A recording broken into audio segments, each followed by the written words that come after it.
Unseen வேர்ல்டை access பண்றதுக்கு main access card blood.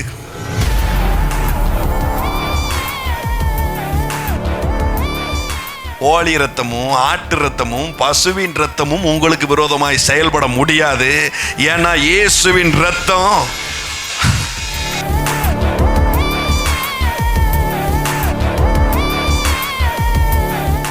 Higher ranking blood இன்னைக்கு எனக்காக இருக்குதுங்கிற அறிவு இருந்தா இந்த டிமானிக் ஃபோர்ஸ் உடைய எல்லா எஃபெக்டும் நன் எஃபெக்ட் ஆகும் இயேசுவின் நாமத்தினால்.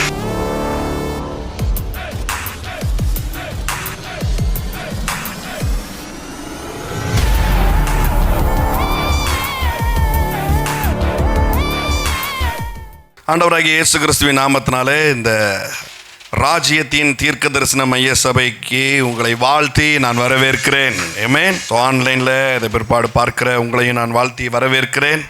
கர்த்தர் நல்லவர். ஆமாம், அவருக்கு எம்டியாக அனுப்பி பழக்கமே இல்லை. அவர்கிட்ட வந்தவங்க எல்லாம் மடி நிறைஞ்சு போயிருக்கிறாங்க, மனசு நிறைஞ்சு போயிருக்கிறாங்க. ஏமே, நான் உங்களுக்கு சொல்கிறேன், இன்றைக்கு உங்கள் மடியும் நிரம்பும், உங்கள் மனசும் நிரம்பும். ஏமே, ஹல்லேலூயா.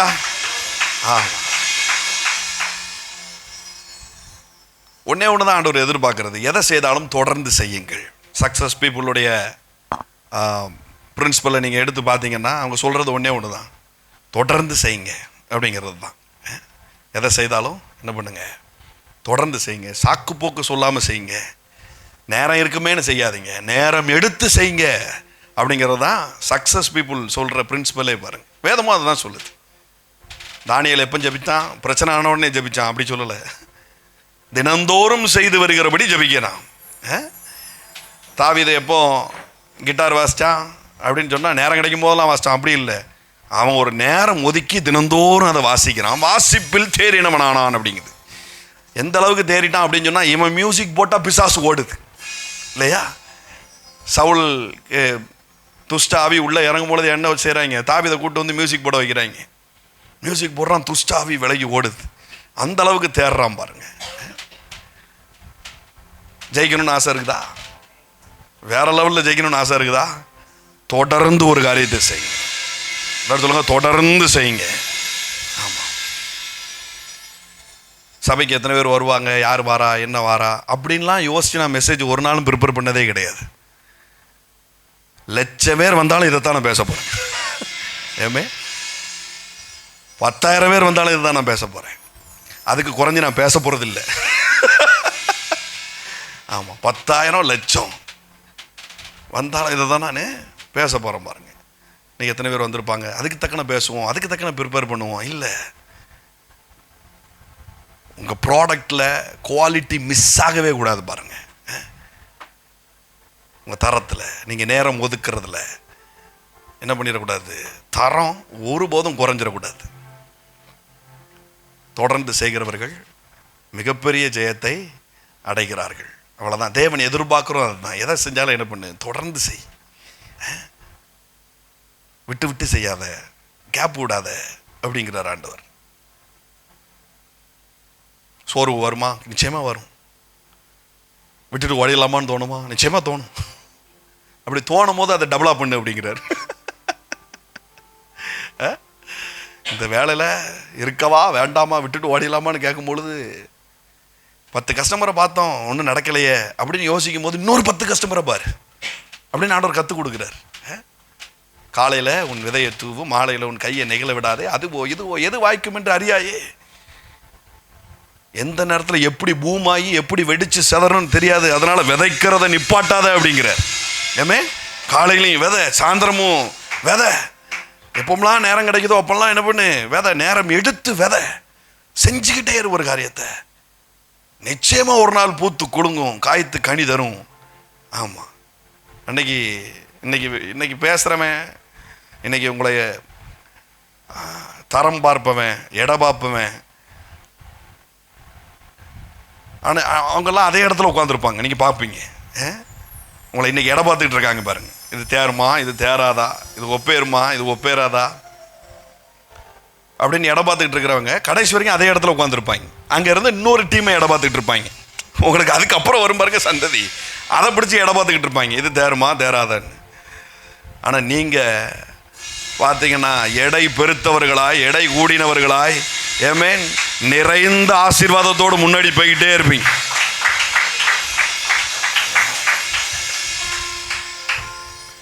ஸோ ஆகவே தொடர்ந்து ஒரு காரியத்தை செய்யுங்க. ஒரு விஷயத்தை கற்றுக்கணும்னு முடிவு எடுத்துட்டிங்கன்னா கேப் விடாமல் கற்றுக்கோங்க.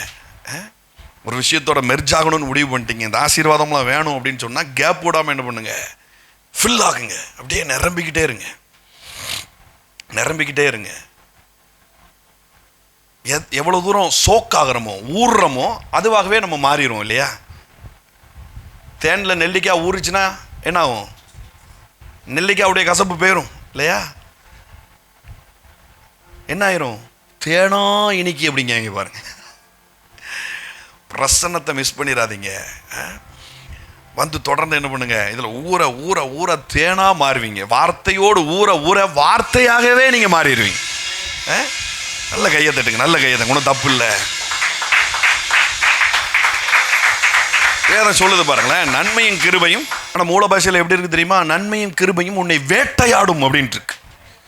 எப்படி ஒரு சிங்கம் ஒரு மானை வேட்டையாடி முடிக்கும் போது, சிங்கம் மானை வேட்டையாடி முடிச்சிருச்சு, சாப்பிட்டு முடிச்சதுக்கு அப்புறம் அந்த அந்த சீன் எப்படி இருக்கும்னா, அந்த இடத்துல மானே இருக்காது இல்லையா? சிங்கம் மட்டும்தான் இருக்கும். ஏன்? ஏன்னா வேட்டையாடி சாப்பிட்டு முடிச்சிருச்சு. வேதம் சொல்லுது, உன் வாழ்க்கையை மற்றவங்க பார்க்கும் பொழுது நீ தெரிய மாட்ட, கர்த்தருடைய நன்மையும் கிருபையும் தெரியும். ஏன்னா நன்மையும் கிருபையும் உன்னை வேட்டையாடி முடிச்சிடும். ஏமே, உன் தோல்வி முடிஞ்சு போகும். ஐயா கையை தட்டி வாங்கிட்டே இருங்க. உங்கள் தோல்வி முடிஞ்சு போகும், உங்கள் பலவீனம் முடிஞ்சு போகும், உங்கள் பற்றாக்குறை முடிஞ்சு போகும், உங்கள் பிரச்சனை முடிஞ்சு போகும், உங்கள் சமாதான குறைவு முடிஞ்சு போகும். ஆமாம், நீங்கள் பாடாப்பட்டதெல்லாம் முடிஞ்சு போகும், நீங்கள் தப்பிச்சு தப்பிச்சு ஓட நினைச்சதெல்லாம் முடிஞ்சு போகும். நன்மையும் கிருபையும் உங்களை தொடரும், உங்களை தொடரும். ஆண்டவருடைய எல்லா ப்ராசஸும் கண்டினியூஸ் ப்ராசஸாக இருக்குது. அவர் ஒருபோதும் பிரேக் எடுத்த மாதிரி இல்லை. அவர் ஓய்ந்திருந்தார், ஒரே ஒரு நாளில் ஓய்ந்திருந்தார். ஆனால் அவர் பண்ணி முடிச்சதெல்லாம் ப்ராசஸில் இருந்துக்கிட்டே இருக்கு. ஆமென். அந்த மாதிரி தான் பாருங்க, ப்ராசஸில் இருந்துக்கிட்டே இருக்கணும், ஏதாவது ஒன்று செஞ்சுக்கிட்டே இருக்கணும் பாருங்க. தொடர்ந்து செஞ்சுக்கிட்டே இருந்தால் நிச்சயமாய் வெற்றியை பார்ப்போம். ஆமென். கர்த்தர் நல்லவர். இன்றைக்கு இயேசுவின் இரத்தத்தை குறித்து உங்களோடு நான் பகிர்ந்து கொள்ள போகிறேன். ஸோ ஆண்டவர் சொன்ன தீர்க்க தரிசனத்தின் அடிப்படையில் இந்த நவம்பர் மாதமும் டிசம்பர் மாதமும் நீங்கள் சாட்சிகளாக இருப்பீர்கள். தேவன் உங்களுக்கு சாட்சிகளை தருவார். ஆமென். ஹல்லேலூயா. இந்த மாதமும் அதே தான் வாக்குத்தத்தம். இந்த டிசம்பர் மாதத்துக்கும் நீங்கள் பிசாசினால் உண்டான பாதிப்பின் சாட்சிகள் அல்ல, இயேசு கிறிஸ்துவின் இரத்தத்திற்கு நீங்கள் சாட்சிகளாக இருப்பீர்கள். ஆமென். ஹல்லேலூயா. ஆமாம், you are not a victim, you are not a victim, you are witness for Jesus Christ. Amen. எல்லாரும் சொல்லுங்க, நான் பிசாசினால் பாதிக்கப்பட்டவன் அல்ல, தரித்திரத்தினால் பாதிக்கப்பட்டவன் அல்ல, பற்றாக்குறையினால் பாதிக்கப்பட்டவன் அல்ல, பிரச்சனையினால் பாதிக்கப்பட்டவன் அல்ல, ஏமாற்றத்தினால் பாதிக்கப்பட்டவன் அல்ல, தோல்வியினால் பாதிக்கப்பட்டவன் அல்ல, நான் இயேசு கிறிஸ்துவின் இரத்தத்திற்கு சாட்சியாக இருக்கிறவன். ஆமென். வேகமாக சொல்லிட்டனோ? சரி, உங்களுக்காக ஒவ்வொரு தடவை மெதுவாக சொல்லணும். நான் பற்றாக்குறையினால் பாதிக்கப்பட்டவன் அல்ல. சொல்லுங்க பார்க்கலாம். நான் பற்றாக்குறையினால் பாதிக்கப்பட்டவன் அல்ல, நான் பிரச்சனையினால் பாதிக்கப்பட்டவன் அல்ல, நான் தரித்திரத்தினால் பாதிக்கப்பட்டவன் அல்ல, நான் சமாதான குறைவினால் பாதிக்கப்பட்டவன் அல்ல, நான் நோயினால் பாதிக்கப்பட்டவன் அல்ல, நான் கிறிஸ்து இயேசுவினுடைய இரத்தத்தின் சாட்சியாய் இருக்கிறேன். ஆமென். இயேசு கிறிஸ்துவின் இரத்தத்திற்கு நீங்கள் சாட்சிகள் அப்படிங்கிறத பற்றி நான் போன வாரம் பேசினேன். நீங்கள் சாட்சிகளாக இருப்பீர்கள் அப்படிங்கிறத இப்போ போன வாரத்துக்கு முந்தின வாரம் நான் சொன்னேன். சாட்சிகள்னா, சாட்சி அப்படிங்கும்போது இரத்த சாட்சி அல்ல, இந்த உலகம்லாம் சொல்லும்படியான சாட்சி கிடையாது, அவருக்காக அடிவேங்கிற சாட்சி கிடையாது, அவருடைய ஆசீர்வாதத்துக்கு நான் சாட்சியாகவும், ஆமென், அவருடைய அற்புத அடையாளங்களுக்கு நான் சாட்சியாக இருப்பேன் என்பதை நான் உங்களுக்கு எடுத்து சொன்னேன் பாருங்க. ஆமென். பரலோகத்திலையும் பூலோகத்திலையும் இந்த இயேசுவின் ரத்தம் ஒரு முக்கியமான பங்கு வகிக்குது, மிகப்பெரிய பங்கு வகிக்கிறது. அது சாதாரணமான ஒரு விஷயம் அல்ல. இருட்டுக்குள்ளே போகும்போது ரத்தம் செய்யும் ரத்தம் செய்யும் ரத்தம் செய்யும் நான் சின்ன வயசில் ஓடன ஞாபகம்லாம் இருக்குது. எங்கள் வீட்டு பக்கத்தில் கேட் அடைச்சிட்டாங்கன்னா அடியில் கூடி ஒரு ரயில்வே கேட்டு, ஒரு சின்ன பாலம் மாதிரி ஒன்று இருக்கும் பாருங்கள், அது வெளியே எல்லோரும் கடந்து போவாங்க. அது வழியாக போகும்போது சமயத்தில் இருட்டாக இருக்கும். இப்போம்லாம் 10 மணி 11 மணி வரைக்கும் ரோடெல்லாம் பளிச்சுட்டு இருக்கு. 25 வருஷத்துக்கு முன்னாடி அந்த தெருவில் லைட்டே கிடையாது. அந்த சோடியம் லைட்டு போட்டிருப்பாங்க இப்போ எல்லோ கலரில். அதுவும் திடீர்னு ஆஃப் ஆயிரும். ஓவர் ஹீட் ஆயிடுச்சுன்னா ஆஃப் ஆயிரும் பாருங்க. அதுவும் நான் நடந்து போகும்போது கரெக்டாக ஆஃப் ஆகும். பயத்தில் இயேசுவின் ரத்தம் செய்யும், இயேசுவின் ரத்தம் செய்யும்ட்டே ஓடுறது பாருங்க. ஏதோ ஒரு சின்ன அறிவு, ரத்தம்னு சொல்லிட்டா அது நம்மளை காப்பாற்றும் அப்படின்ட்டு நம்மளுக்கு ஒரு பெரிய பாதுகாப்பு அப்படிங்கிறது ஒரு சின்ன அறிவாக இருந்தது பாருங்க. ஆனால் இது அதுக்கானது மட்டுமல்ல, இது ஒரு மிகப்பெரிய பங்கு வகிக்கிறது. இயேசுவின் ரத்தம், இயேசுவின் ரத்தத்தை குறித்து எவ்வளவு அறிவு நம்மளுக்கு இருக்கிறதோ அந்த அந்த அறிவு இருந்தால் தான் அதை எப்படி நம்மளால் ஆக்சஸ் பண்ண முடியும் அப்படிங்கிறது நம்மளுக்கு தெரியும் பாருங்கள். இயேசுவின் ரத்தம் ஏதோ இயேசு பயன்படுத்துவதற்காக கொடுக்கப்படவில்லை, அதை நானும் நீங்களும் பயன்படுத்துவதற்காக கொடுக்கப்பட்டிருக்கிறது. ஏமே எத்தனை பேருக்கு இதுவரைக்கும் புரியுது? இயேசுவின் ரத்தம் பிதா பயன்படுத்துறதுக்காக கிடையாது, குமாரன் பயன்படுத்துறதுக்காக கிடையாது. இயேசுவின் ரத்தம் நீங்களும் நானும் பயன்படுத்துவதற்காக, அதை ஆக்சஸ் பண்ணுறதுக்காக கொடுக்கப்பட்டிருக்குது. அதை பற்றி என்னன்னு தெரிஞ்சாதான் அதை நான் முறையாக ஆக்சஸ் பண்ண முடியும். ஏமே இல்லை சொல்லுங்க, அதை பற்றி என்னென்னு தெரிஞ்சாதான் முறையாக அதை ஆக்சஸ் பண்ண முடியும். லேவியராகமம் 17:11 இப்படி சொல்லுது, ரத்தத்தில் ஜீவன் இருக்குது அப்படின்னு சொல்லுது பாருங்க. ரத்தத்தில் தான் ஜீவன் இருக்குது அப்படின்னு சொல்லுது. ரத்தத்தோடு அதெல்லாம் புசிக்காத, ஏன்னா அது உயிரோடு சாப்பிட்ற மாதிரி அதுக்கு அடையாளம் அப்படின்னு சொல்லுது பாருங்க. அதனால தான் யோவான் 6:54 எடுங்க. யோவான் 6:54, என் மாம்சத்தை புசித்து என் ரத்தத்தை பானம் பண்ணுகிறவனுக்கு நித்திய ஜீவன் உண்டு, நான் அவனை கடைசி நாளில் எழுப்புவேன். என் மாம்சம் மெய்யான போஜனமாக இருக்கிறது, என் ரத்தம் மெய்யான பானமாக இருக்கிறது. என் மாம்சத்தை புசித்து என் ரத்தத்தை பானம் பண்ணுகிறவன் என்னிலே நிலைத்திருக்கிறான், நானும் அவனிலே நிலைத்திருக்கிறேன். ஜீவனுள்ள பிதா என்னை அனுப்பினது போலவும் நான் பிதாவினால் பிழைத்திருக்கிறது போலவும் என்னை புசிக்கிறவன் என்னாலே பிழைப்பான். வானத்திலிருந்து இறங்கின அப்பம் இதுவே, இது உங்கள் பிதாக்கள் புசித்த மன்னாவை போலல்ல, அவர்கள் மரித்தார்களே, இந்த அப்பத்தை புசிக்கிறவனோ என்றென்றைக்கும் பிழைப்பான் என்றார். ஏமே அப்போ லேவியராமத்தில் சொல்லியிருக்கிற அடிப்படையில் ரத்தத்தில் ஜீவன் இருக்குது அப்படிங்கிறது உண்மை என்றால், இயேசு அதன் அடிப்படையில் இதை சொல்றாரு. என்னைய ஒருத்தன் புசிச்சான், என்னைய ஒருத்தன் குடிச்சான், என் ரத்தத்தை ஒருத்தன் குடிச்சான், என்னுடைய சரீரத்தை ஒருத்தன் சாப்பிட்டான்னா என்ன ஆகுமா? அவனுக்கு நித்திய ஜீவன் உண்டு அப்படின்னு சொல்றாரு. இது பழைய உடன்படிக்கையில் மன்னாவை சாப்பிட்ட கதை மாதிரி கிடையாதுப்பா. அதை சாப்பிட்டவன் செத்துட்டான், என்ன சாப்பிட்றவன் என்றென்றைக்கும் பிழைப்பான் அப்படிங்கிறார். ஏமே ஆளு நல்ல கையை தட்டி வாங்க வேண்டாமா? என்ன சாப்பிட்டவன் என்றென்றைக்கும் பிழைப்பான் அப்படிங்கிறார். எப்படிங்க ரத்தத்தை குடிக்கிறது? எப்படிங்க அவருடைய சரீரத்தை சாப்பிட்றது? அதில் தான் நம்ம என்ன பண்ணுறோம்? ராபோஜனம் எடுக்கிறோம், திருவிருந்து நம்ம எடுக்கிறோம் பாருங்க. என்ன சொல்லி எடுத்துட்டு இருக்கிறோம்? இது அவருடைய ரத்தம், இது அவருடைய சரீரம் என்று சொல்லி நம்ம என்ன பண்ணுறோம்? பூசிக்கிறோம். இப்படி ஒரு டோரை என்ன பண்ணியிருக்கிறார்? ஆண்டவர் வைத்திருக்கிறார். இந்த ரத்தத்தை நாம் பருகும்படிக்கு, அவருடைய சரீரத்தை நாம் புசிக்கும் படிக்கு. ஏமே ஓகே. இப்போ ரொம்ப முக்கியமான ஒரு காரியத்தை நான் சொல்ல போகிறேன். காணப்படுகிற இந்த உலகம், காண்கிற இந்த உலகம் காணப்படாத உலகத்திலிருந்து உண்டாக்கப்பட்டது. காணப்படாத உலகத்தில் இருந்து செய்யக்கூடிய காரியங்கள் தான் காணப்படுகிற இந்த உலகத்தில் வெளிப்படுத்தப்படுகிறது. மறுபடியும் சொல்கிறேன், காணப்படுகிற இந்த உலகம், நாம் ஜீவிக்கிற இந்த உலகம், தொடு உணர்ச்சி இருக்கிற, சுவாசிக்கிற, கேட்கிற, நம் கண்ணால் பார்க்குற இந்த உலகம் இருக்கு இல்லையா? இந்த காண்கிற இந்த உலகம் காணப்படாத அன்சீன் வேர்ல்டில் இருந்து தான் உண்டாக்கப்பட்டிருக்கிறது. இந்த காண்கிற இந்த உலகத்தில் ஏதாவது ஒன்று சம்பவிக்க வேண்டுமே ஆனால் அது அன்சீன் வேர்ல்டில், காணப்படாத உலகத்தில் இருந்து தான் நடக்க வேண்டியது இருக்கிறது. இந்த உலகத்தில் நடக்கிற எல்லா காரியங்களும் காணப்படாத உலகத்தில் இருந்து நடக்கிறதே தவிர இந்த உலகத்திலேயே இருக்கிற காரியங்களினால் நடப்பது இல்லை. ஏமே நான் சொல்லலை, வேதமே அதை என்ன பண்ணுது? சொல்லுது பாருங்க. எங்க சொல்லி இருக்குது? எபிரேயர் 11:3, விசுவாசத்தினாலே நாம் உலகங்கள் தேவனுடைய வார்த்தையினால் உண்டாக்கப்பட்டது என்றும் இவ்விதமாய் காணப்படுகிறவைகள்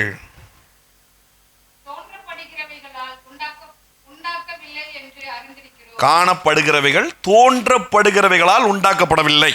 என்பதை அறிந்திருக்கிறோம். அதாவது இது இது அதை விட்டுருங்க. 3வது வசனம் இப்படி சொல்லுது, நீ பார்த்துட்டு இருக்கிற இந்த உலகம், இந்த காண்கின்ற இந்த உலகம் தோன்ற காரியத்திலேருந்தே உண்டாகலப்பா. இது அன்சீன் வேர்ல்டுல இருந்து இது உண்டாகுது. இந்த சீன் வேர்ல்டில், இந்த பார்க்கிற இந்த உலகத்தில் ஏதாவது உனக்கு சம்பவிக்கணும்னு சொன்னா நீ அன்சீன் வேர்ல்டை ஆக்சஸ் பண்ண தெரிந்த ஒருத்தனாய் இருக்க வேண்டும். இங்கே ஏதாவது ஒன்று நடக்கணும்னா அங்கே ஏதாவது ஒன்று நடந்தாதான் அதனுடைய பிரதிபலன் என்ன ஆகுது, இங்கே நடக்கிறது. நான் அன்சீன் வேர்ல்டுன்னு சொல்றது பரலோகம் கிடையாது, வானமண்டலத்தின் அப்படின்னு வார்த்தை சொல்லுது பாருங்க. வானமண்டலத்தின் பொல்லாத ஆவிகள், அது பிசாசின் உலகமும் அதில் இருக்குது. அன்சீன் வேர்ல்டில் தேவனுடைய ராஜ்யத்தின் வளிமண்டலங்களும் அதில் இருக்குது பாருங்க. இந்த அன்சீன் வேர்ல்டில் நம்ம என்ன ஆக்சஸ் பண்ணாலும் அதனுடைய பிரதிபலிப்பு தான் இந்த உலகத்தில் நடந்துகிட்டு இருக்கிறது.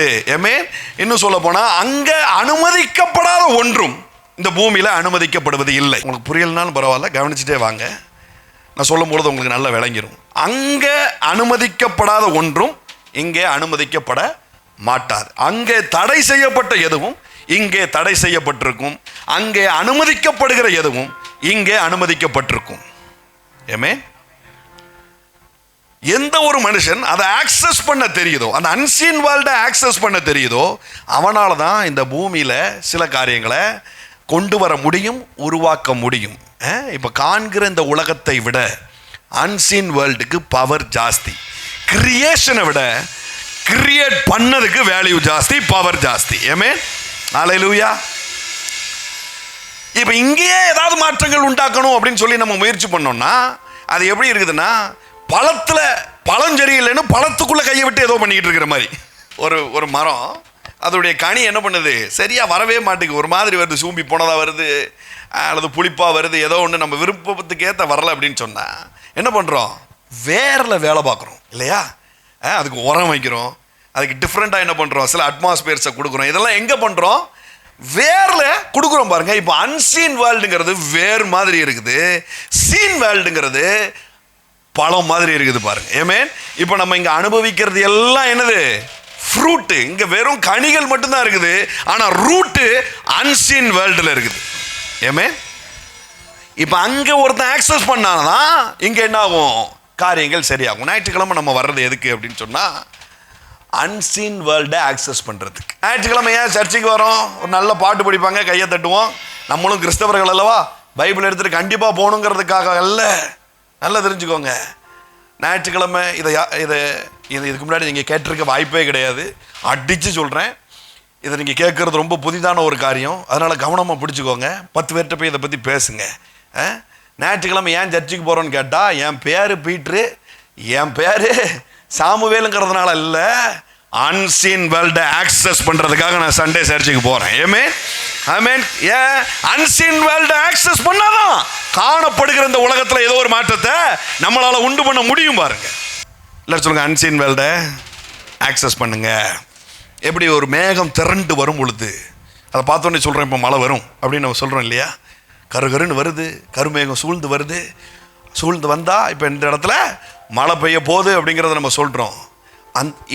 இதே தான் அன்சீன் வேர்ல்டில் நடக்குது. அன்சீன் வேர்ல்டில் மேகம் சூழ்ந்ததுன்னா சீன் வேர்ல்டில் மழை பெய்யும். ஏமே ஹல்லேலூயா. இப்போ நம்ம என்ன பண்ண வந்திருக்கோம், ஒவ்வொரு சண்டையும் அல்லது ஒவ்வொரு மீட்டிங்கும் நம்ம போகும்போது அன்சீன் வேர்ல்டில் மேகத்தை எழுப்பி விடுதோம், இப்போ சீன் வேர்ல்டில் அந்த மழை பெய்யும். ஏமே ஹல்லேலூயா. ஓகே, இப்போ எப்படி ஆக்சஸ் பண்ணுறது? அன்சீன் வேர்ல்டை 2 விதத்தில் ஆக்சஸ் பண்ணலாம். ஒன்று லீகல் என்ட்ரி, இன்னொன்று இல்லீகல் என்ட்ரி. நான் சொல்கிறேன், உங்கள் காணப்படுகிற உலகத்தில் இன்றைக்கு மிகப்பெரிய மாற்றங்கள் உண்டாக போகுது. நல்ல கையை தட்டி நீங்கள் முதல்ல வாங்கிக்கோங்க. ஏன்னா இன்றைக்கி அன்சீன் வேர்ல்டில் ஒரு பெரிய தாக்கத்தை உண்டு பண்ண போகிறோம். அன்சீன் வேர்ல்டில் சில மாடிஃபிகேஷனை பண்ண போகிறோம். அன்சீன் வேர்ல்டில் ஏதோ ஒன்று நம்ம சம்பவிக்க போகிறோம். அதனுடைய ரிசல்ட்டை இன்றைக்கி நம்ம என்ஜாய் பண்ண போகிறோம். ஆமென் ஹல்லேலூயா. மாராபா ஷாட்டாகாம்பாடா ரதலபா. Something gonna happen today. ஒன்று லீகல் என்ட்ரி, இன்னொன்று என்னது, இல்லீகல் என்ட்ரி. உங்களுக்கு தெரியுமா, தேவன் உங்களை அழைத்ததுக்கு உடைய கோர், ஒவ்வொருத்தரும் தன்னுடைய அழைப்பை சொல்லுவாங்க இல்லையா, ஒவ்வொருத்தரும்.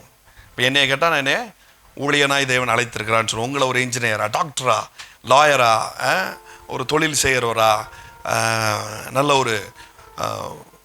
ஒரு ஸ்கில் இருக்கிற நபராக தேவன் உங்களை அழைத்திருக்கிறார்.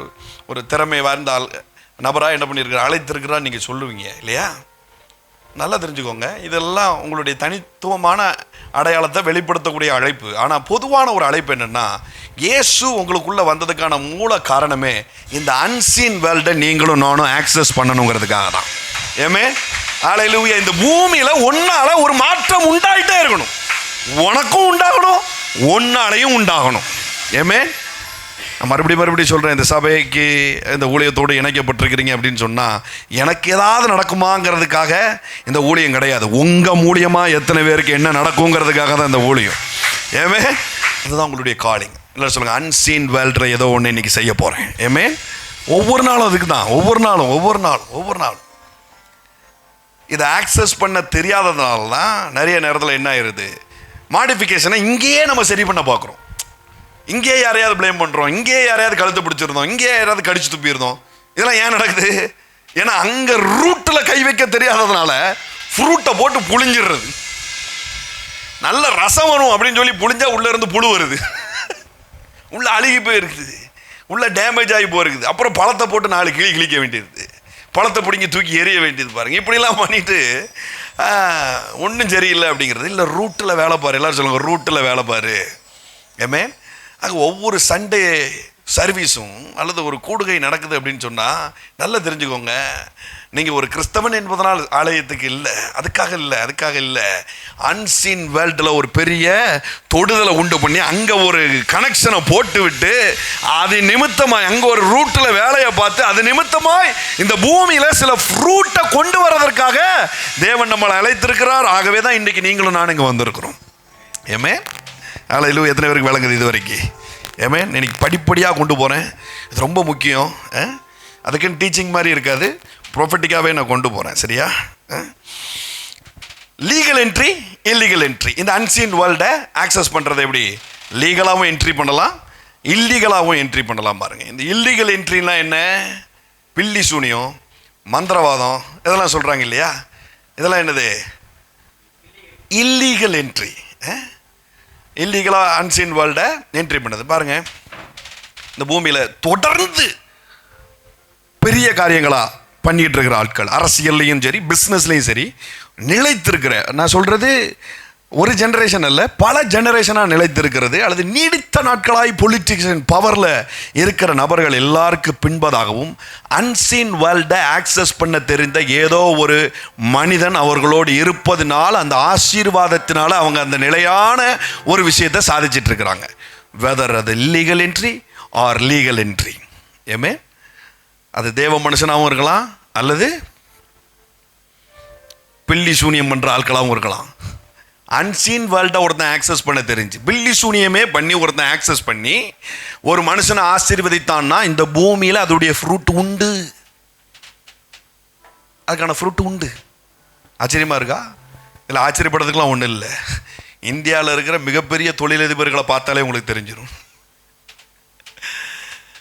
இப்போ இவங்களை எதிர்கொள்ளணும் அப்படின்னு சொன்னால் நம்ம திறமையை வளர்த்துக்கிட்டால் மட்டும் போதாது. பாருங்கள், ஒரு பொலிட்டிக்கலில் ஒரு பெரிய இன்ஃப்ளூயன்ஸாக கொண்டு வரணும், அது பிஸ்னஸில் இவங்க மார்க்கெட்டெல்லாம் நம்ம தூக்கி சாப்பிடணும்னா திறமையை வளர்த்துக்கிட்டால் மட்டும் போதாது. பாருங்கள், நமக்கு அன்சீன் வேர்ல்டை ஆக்சஸ் பண்ண தெரியணும். ஏமே அது தெரிந்தா இவங்கெல்லாம் நம்ம முன்னாடி நிற்கவே முடியாது, தூக்கி சாப்பிட்டு போயிட்டே இருக்கலாம். வேற மாதிரி வாங்கணும் இதெல்லாம்.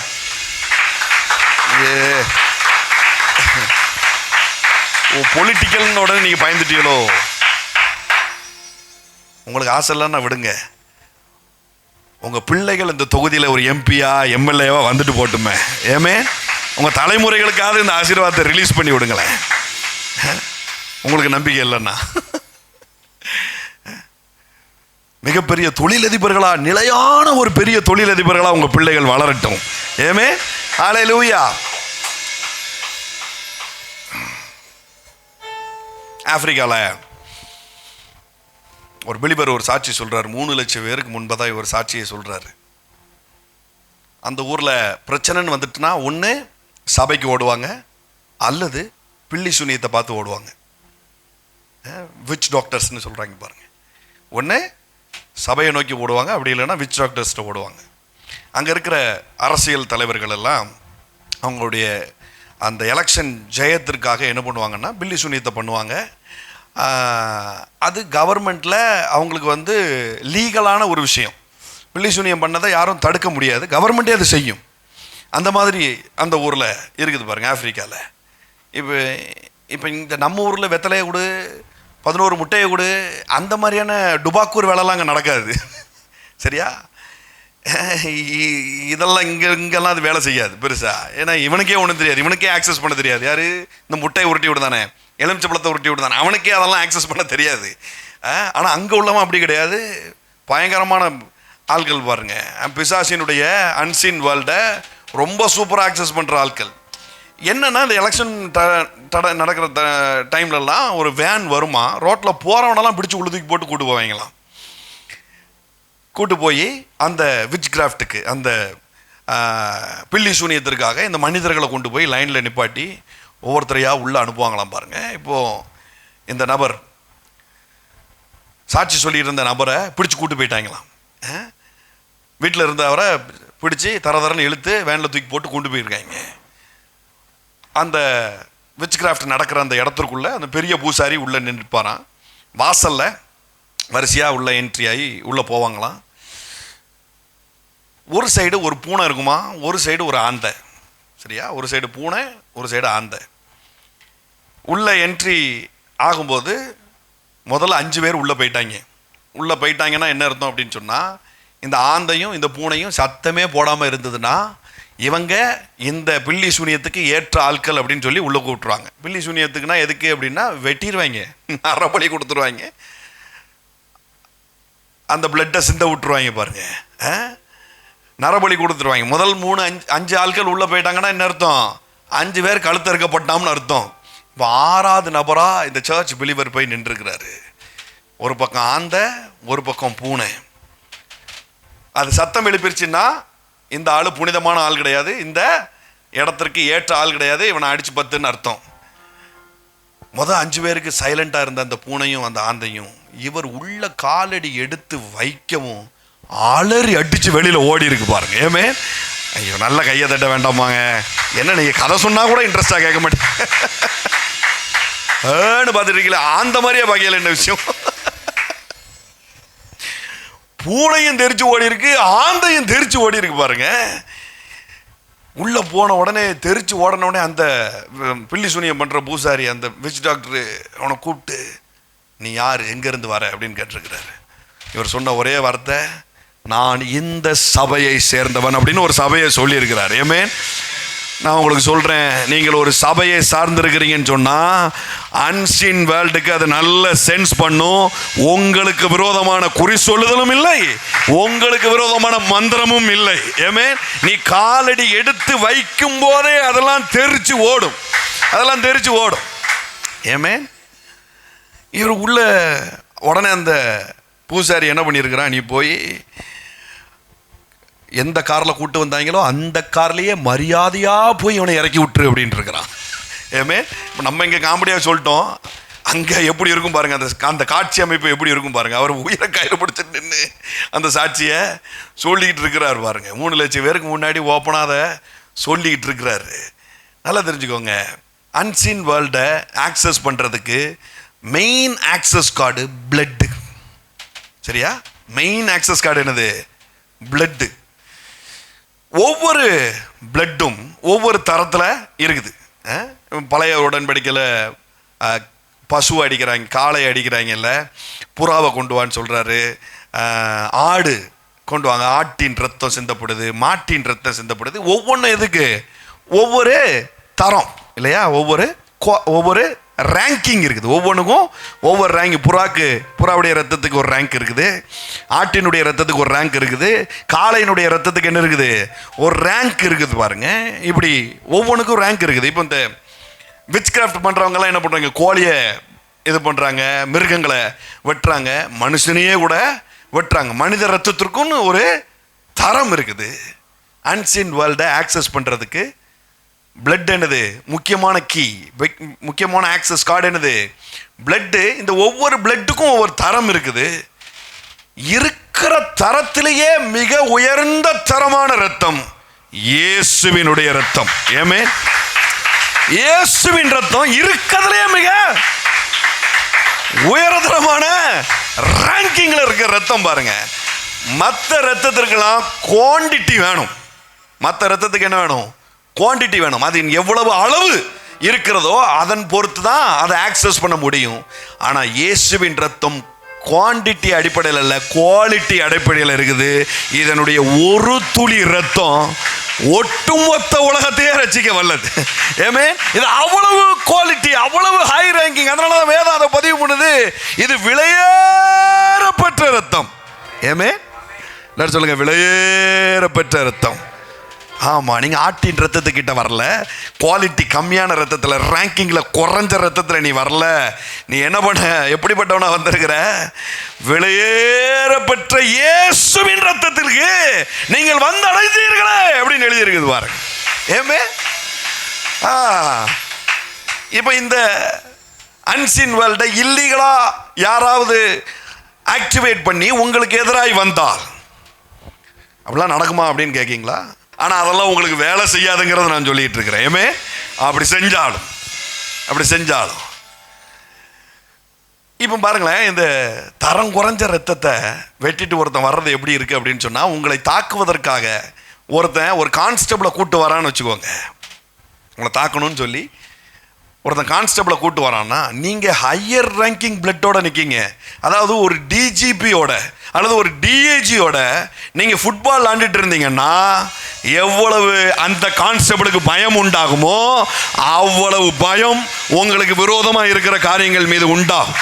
ஏமேன், ஹல்லேலூயா. ஏன்னா கான்ஸ்டபிள் ரேங்கிங் கம்மி இல்லையா? கோழி ரத்தமும் ஆட்டு ரத்தமும் பசுவின் ரத்தமும் உங்களுக்கு விரோதமாய் செயல்பட முடியாது. ஏன்னா இயேசுவின் ரத்தம்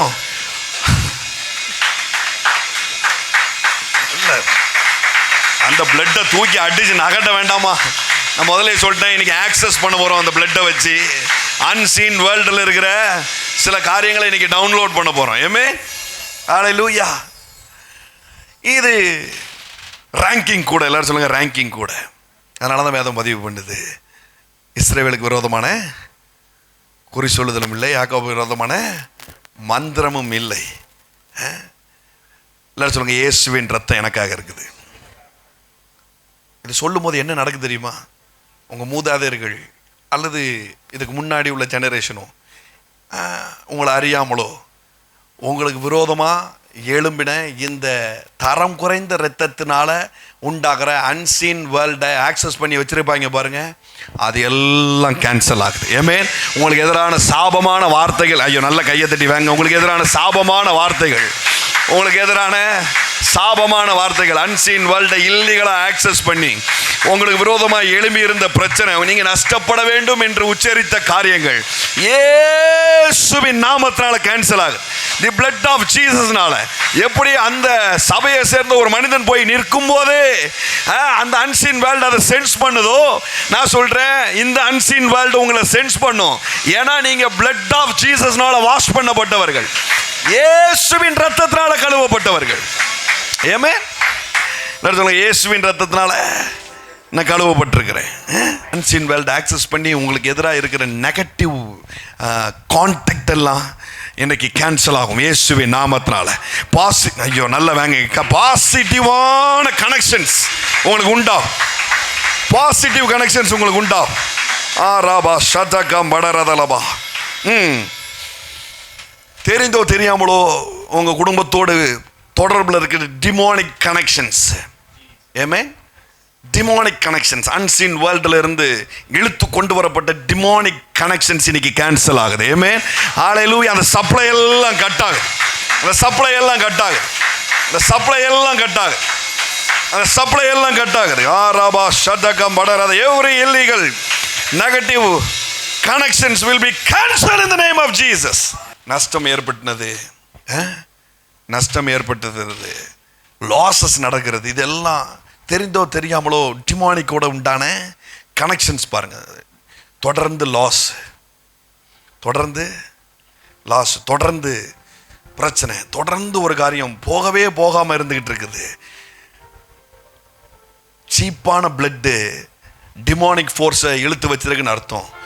ஆனால் இந்த அறிவு இருக்கு பாருங்க, ஹையர் ரேங்கிங் பிளட் இன்னைக்கு எனக்காக இருக்குதுங்கிற அறிவு இருந்தா இந்த டிமானிக் ஃபோர்ஸ் உடைய எல்லா எஃபெக்டும் நன் எஃபெக்ட் ஆகும் இயேசுவின் நாமத்தினால. ஆமென், ஹல்லேலூயா. எல்லா டிமானிக் ஃபோர்ஸ் உடைய எஃபெக்டும் நன் எஃபெக்ட் ஆகும். நான் சொல்றேன், இன்னையிலிருந்து லாபத்தை நீங்க பார்க்க போறீங்க. ஆமென், ஹல்லேலூயா. ஐயோ, வேற மாதிரி ரிசீவ் பண்ணுங்க. இன்னையிலிருந்து லாபத்தை பார்க்க போறீங்க. இன்னையிலிருந்து லாபத்தை பார்க்க போறீங்க. இன்னையிலிருந்து லாபத்தை பார்க்க போறீங்க. இன்னையிலிருந்து லாபத்தை பார்க்க போறீங்க. யோபு கதை உங்களுக்கு தெரியும் பாருங்க. பிசாசு என்ன பண்றான்? ஆண்டவர்ட்ட வந்து நின்று பேசுறான் இல்லையா? வெளிப்படுத்தின விசேஷம் 12:6 வரைக்கும் எடுக்க வேண்டாம். 12:6 வரைக்கும் பிசாசுக்கு சில ஆக்சஸ் இருந்துச்சு. அங்கங்கே சில ஆக்சஸ் இருந்துச்சு. ஹெவனில் கூட ஆக்சஸ் இருக்கு. ஹெவனில் கூட சில ஆக்சஸ்லாம் இருந்துச்சு பாருங்க பிசாசுக்கு. வெளிப்படுத்தின 6க்கு அப்புறம் அதுவும் அந்த ஆக்சஸும் கட் ஆயிடுச்சு. இனி அவன் எங்கேயுமே ஆக்சஸ் பண்ண முடியாது. அந்த மாதிரி என்ன பண்ணிடுச்சு, வெளிப்படுத்தலோட அவனுடைய ஆக்சஸ் எல்லாத்துக்கும் தேவன் என்ன பண்ணிட்டாரு, முற்றுப்புள்ளி வைத்துட்டார். அப்படிங்கிறதுனால முற்றுப்புள்ளி ஆயிட்டா அப்படி இல்லை.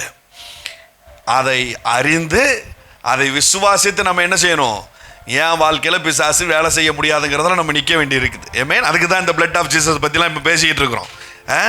அதை அந்த பிசாசினுடைய டிமானிக்குடைய ஃபோர்ஸ் எல்லாம் நன் எஃபெக்ட் ஆக்குறதுக்காக தான், அதை வலுவிளக்க பண்ணுறதுக்காக, அதை ஒன்றுமில்லாமல் ஆக்குறதுக்காக தான் இதை எடுத்து நம்ம பேசிகிட்டு இருக்கிறோம். ரத்தத்தை உயர்த்துங்கள் அப்படின்னு சொல்லும் பொழுது எதெல்லாம் யோசிக்கணும் பாருங்க. நம்ம இது ரேங்கிங் கூட உள்ள பிளட். ஆமென், ஹல்லேலூயா. தரம் குறைஞ்ச ரத்தத்தினால உண்டாகிற டிமானிக் ஃபோர்ஸ்லாம் என் வாழ்க்கையில வேலை செய்ய முடியாது அப்படிங்கிறத எண்ணி தான் பந்தியே எடுக்கணும். அப்படிங்கிறத யோசிச்சு என்ன பண்ணணும், பந்தியில கையை வைக்கணும் பாருங்க. அதற்காக தான் அது சிந்தப்பட்டிருக்கிறது.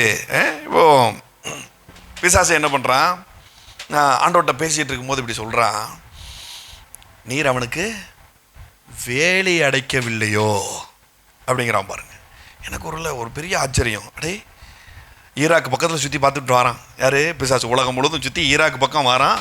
பார்த்தா யோபு அங்கே உட்காந்துட்டு இருக்காப்புல. இவனால் உள்ள போக முடியலை. யோபுவின் வீட்டுக்குள்ள, எல்லாரும் சொல்லுங்க, யோபுவின் வீட்டுக்குள்ள பிசாசனால போக முடியலை. ஆனால் பரலோகத்துக்குள்ளே போயிட்டான். எப்படி இது எப்படி சாத்தியம்? யோபு வீடு பூமியில் இருக்கு. பூமியில தான் பிசாசு இருந்திருக்கிறான். விழுந்து போன மனிதன் நிமித்தமா என்ன பண்ணிருச்சு பிசாசு. பார்த்தீங்கன்னா, இயேசுக்கு முன்னாடி வாழ்ந்தவன் யோபு. இயேசுக்கு பின்னாடி வாழ்ந்திருந்தா கூட சரி, அவர் சிலுவை மரணத்தினால ஜெயித்து எழுந்தார், சாவியை கொடுத்தாருன்னு சொல்லலாம். ஆனால் இவன் யோபு முன்னாடி வாழ்ந்துகிட்டு இருந்தான் பாருங்க. இப்போ ஆக்சஸ் கடையாட்ட தான் இருக்குது, பிசாசுட்டு தான் இருக்குது. ஆனால் கூட யோபுவினுடைய வீட்டுக்குள்ள பிசாசுனால என்ட்ரி கொடுக்க முடியல. யோபு போய் பரலோகத்துக்குள்ள என்ட்ரியை கொடுத்துட்றான். ஹெவன்ல போய் என்ட்ரியை கொடுத்துட்டு ஆண்டவர்கிட்ட போய் வாக்குவாதம் பண்ணிட்டு இருக்கான். நீர் அவனுக்கு வேலி அடைக்கவில்லையோ? ஆமென். நான் உங்களுக்கு சொல்றேன், பிசாசு எங்கனாலும் ஆக்சஸ் வச்சிருக்கலாம், ஆனா உங்க குடும்பத்திற்குள்ள அவனுக்கு ஆக்சஸ் கிடையாது. ஆமென், ஹல்லேலூயா. நல்ல பாருங்க, அந்த வசனத்தை நீங்க எடுத்து பார்த்தீங்கன்னா 9வது வசனம், யோபு 1:9 பாருங்க. அதற்கு சாத்தான் கர்த்தருக்கு பிரதியுத்தரமாக, யோபு விருதாவாகவா தேவனுக்கு பயந்து நடக்கிறான்? நீர் அவனையும் அவன் வீட்டையும் அவனுக்கு உண்டான. புரிஞ்சுதா? யோபுக்கு வேலி இருக்கு அப்படின்னு சொன்னா, யோபுவை சுத்தி மட்டும் ஃபென்ஸ் இல்ல, யோபுவின் மனைவிக்கு ஒரு வேலி, யோபுவின் பிள்ளைக்கு ஒரு வேலி, யோபுவின் சபைக்கு ஒரு வேலி, யோபுவின் தோட்டத்துக்கு ஒரு வேலி, யோபுவினுடைய ஒட்டகத்துக்கு ஒரு வேலி, யோபுவின் ஆட்டுக்கு ஒரு வேலி. நான் சொல்றேன், உங்க பேங்க் அக்கௌண்ட்டுக்கும் வேலி உண்டாயிருக்கிறது. ஆமென். உங்க தங்க நகைகளுக்கு வேலி உண்டாயிருக்கிறது. ஐயோ, உங்க பேண்ட் ஷர்ட்டுக்கு முதற்கொண்டு வேலி உண்டாயிருக்குது. உங்க வீட்டுக்கு வேலி உண்டாயிருக்கிறது. ஹல்லேலூயா. உங்க வீட்டுக்கு வேலி உண்டாயிருக்கிறது. நீங்க கையிட்டு செய்யும் எல்லா காரியத்துக்கும் வேலி உண்டாயிருக்கிறது. ஹல்லேலூயா. உங்க பிசினஸ்க்கு வேலி உண்டாயிருக்கிறது. ஆமென், ஹல்லேலூயா, ஹல்லேலூயா, ஹல்லேலூயா. உங்கள் குடும்பத்திற்கு வேலி உண்டாயிருக்கிறது. நீங்க செல்லும் இடமெல்லாம் வேலி உண்டாயிருக்கிறது. யோபுவுக்கு வேலி அடைத்தார் இல்லைங்க, தெளிவா சொல்லுது. எதுக்கெல்லாம் வேலி அடைத்தானா? அவனையும் அவன் வீட்டையும் அவனுக்கு உண்டான எல்லாவற்றையும் சுற்றி. நான் சொல்றேன், உங்க பணத்துக்கு வேலியிடப்பட்டிருக்கிறது. ஆமென், ஹல்லேலூயா. பரலோகத்துக்கே ஆக்சஸை கொடுக்குற பிசாசு யோபு வீட்டுக்குள்ள ஆக்சஸை கொடுக்க முடியல பாருங்க. ஆண்டவர்கிட்ட போய் நின்று வாக்குவாதம் பண்ணிக்கிட்டு இருக்கிறான். யோபுடைய மிஸ்டேக்னால என்ன ஆயிடுச்சு? யோபுடைய மிஸ்டேக்னா என்ன? இவன் தப்பா பேசினதுனால வேலையில பொத்தல் வெள்ளுருச்சு. ஆனால் புதிய உடன்படிக்கையின் பிள்ளைகளாக இருக்கிற நம்ம விசுவாச வார்த்தைகளை கற்றுக்கிற நம்மளுடைய வாழ்க்கையில் பொத்தல் விழுறதுக்கான வாய்ப்பே கிடையாது. ஆமென், ஹல்லேலூயா. இன்னும் நல்ல கடிங்க, இந்த வேலி எதனால் உண்டானது? இவனுக்கு வேலி இருக்கிறது தெரியாது. யோபுவுக்கு தெரியாது வேலி இருக்கிறது. யோபுவின் மனைவிக்கு தெரியாது வேலி இருக்கிறது. யோபுவுக்கு வேலி இருக்கிறது தெரியலையே தவிர, ஆனால் இவன் வேலி கட்டுறதுக்கு படிச்சிருக்கிறான். நான் சொல்கிறேன், உங்களுக்கு வேலி இருக்கிறது தெரியலனாலும் பரவாயில்ல, வேலி கட்டுறதுக்கு படியுங்கள். ஏமே, உங்களுக்கு உண்டான உடைமைகள், உங்களுக்கு உண்டான காரியங்களுக்கு வேலி கட்டுறதுக்கு படியுங்கள். எப்படி இவன் வேலி கட்டினா? 5வது வசனம் நான் வாசிக்கிறேன் பாருங்களேன். விருந்து செய்கிற அவரவருடைய நாள் முறையிட முடியும் போது யோபு, ஒருவேளை என் குமாரர் பாவம் செய்து தேவனை தங்கள் இருதயத்திலே தூசித்திருப்பார்கள் என்று சொல்லி அவர்களை அழைத்தனுப்பி பரிசுத்தப்படுத்தி அதிகாலமே எழுந்து அவர்கள் எல்லோருடைய இலக்கத்தின்படியும் சர்வாங்க தகன பலிகளை செலுத்துவான். எல்லாம் சொல்லுங்க, சர்வாங்க தகன பலிகளை. நல்லா சொல்லுங்க, சர்வாங்க தகன பலிகளை. இந்த பிரகாரமாக யோபு அந்நாட்களெல்லாம் செய்து வருவான். Daily offering பண்ணியிருக்கிறான். டெய்லி பிளட்டில் கை வைக்கிறான். பிளட்டில் கை வைக்க வேலி உண்டாயிட்டே இருக்குது பாருங்க. இவன் வெட்டினது குவாலிட்டி கம்மி, ரேங்கிங் கம்மி. இவன் வெட்டினது என்னது? ரேங்கிங் கம்மி பாருங்க.